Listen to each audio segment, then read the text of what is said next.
ರೈತರ subsidy urea ಅಕ್ರಮವಾಗಿ ಮಾರಾಟವಾಗ್ತಿದೆ. ನೆಲಮಂಗಲದಲ್ಲಿ 2,000 KG urea DRI ವಶಕ್ಕೆ. ಅರಿಶಿನಕುಂಟೆ 2,000 ಕೆಜಿ ಯೂರಿಯಾ ಗೊಬ್ಬರವನ್ನ ವಶಕ್ಕೆ ಪಡೆಯಲಾಗಿದೆ.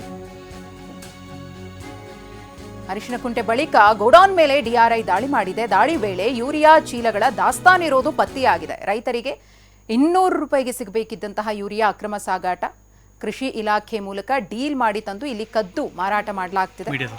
ಡೀಲ್ ಮಾಡಿ ತಂದು ಚೀಲಗಳನ್ನು ಬದಲಾವಣೆ ಮಾಡ್ತಿದ್ದಾರೆ ಅನ್ನೋ ಆರೋಪ ಗಮನಿಸ್ತಾ ಇದ್ದೀರಿ. ದಾಳಿ ಮಾಡಿದಂತಹ ಸಂದರ್ಭದಲ್ಲಿ ಅಕ್ರಮ ದಾಸ್ತಾನು ಮಾರಾಟದ ವಿಚಾರ ಬೆಳಕಿಗೆ ಬಂದಿದೆ. 200 ರೂಪಾಯಿ ಯೂರಿಯಾವನ್ನ 1,500 ರೂಪಾಯಿಗೆ ಮಾರಾಟ ಮಾಡ್ತಿದ್ದಾರೆ ಅನ್ನೋದು. ಪಿಎಂ ಸಬ್ಸಿಡಿ ಯೂರಿಯಾವನ್ನ ರಾಜ್ಯದ ಕೃಷಿ ಇಲಾಖೆಗೆ ವರ್ಗಾವಣೆ ಮಾಡಿರ್ತಾರೆ. ರಾಜ್ಯದ ಕೃಷಿ ಇಲಾಖೆ ವರ್ಗಾವಣೆ ಮಾಡಿದಂತಹ ಸಂದರ್ಭದಲ್ಲಿ ಅಲ್ಲಿರುವಂತಹ ಒಂದಷ್ಟು ಕೈಗಳು ಹೇಗೆ ಅಕ್ರಮದಲ್ಲಿ ಇನ್ವಾಲ್ವ್ ಆಗಿವೆ ಅನ್ನೋದು ಗೊತ್ತಾಗಿದೆ.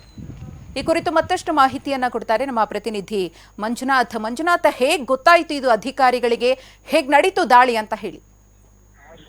ಮಧುಶ್ರೀ, ಇದು ಖಂಡಿತವಾಗಿ ಕೂಡ ಡಿಆರ್ಐ ಅಧಿಕಾರಿಗಳಿಗೆ ಒಂದು ಮಾಹಿತಿ ಇತ್ತು. ಅಂದ್ರೆ ಪ್ರಮುಖವಾಗಿ ಏನು ಸಬ್ಸಿಡಿ ಇದ್ರಲ್ಲಿ ಬರ್ತಕ್ಕಂತಹ ಯೂರಿಯಾ ಏನಿದೆ, ಈ ಯೂರಿಯಾವನ್ನ ಇಲ್ಲಿ ಅಕ್ರಮ ದಾಸ್ತಾನು ಮಾಡಲಾಗಿತ್ತು.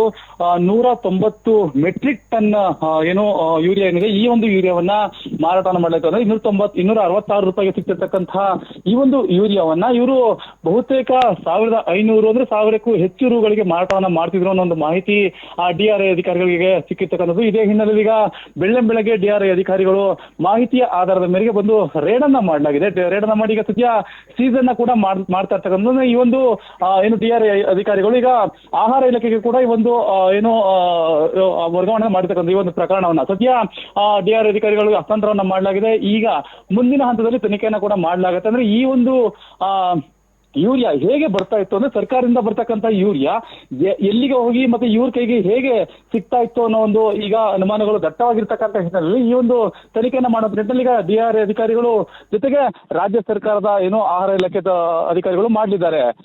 ಮಧುಶ್ರೀ. ಓಕೆ, ಧನ್ಯವಾದ ಮಂಜುನಾಥ್ ತಮ್ಮ ಮಾಹಿತಿಗಾಗಿ.